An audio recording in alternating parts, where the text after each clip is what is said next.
நான் கோழிக்கறி வச்சேன். நான் வெங்காயம் தக்காளி பேஸ்ட்டு தூளெல்லாம் போட்டு இப்படி பண்ண பிறகு சரி எல்லார்ட்டையும் இருக்கும். இதை கோழியை உப்பு மஞ்சள் தூள் எல்லாம் போட்டு கொஞ்சம் தூளும் போட்டு பிரட்டி ஒரு அரைவாசி பொரியை விட்டுட்டு இதை இதுக்கு கொட்டி பிரட்ட போகிறேன். விட்டுட்டு பிரட்டிட்டு கொஞ்சம் சுடு தண்ணி விட்டு இது கறி வச்சிங்கன்னா பிழைக்காது.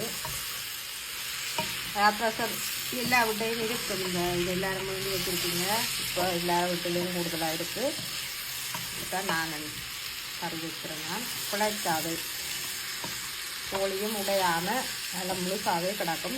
நல்லா எல்லாம் பிரண்டு அந்த வெங்காயம் இதெல்லாம் வடிவாக பிறலும் மட்டும் நீங்கள் நல்லா கொஞ்சம் பிரட்டிட்டு தான் சுடு தண்ணி விடணும். பிழைக்காது கறி. மற்ற அந்த கோழி வந்து உடையாமல் அப்படியே துண்டு துண்டாகவே இருக்கும்.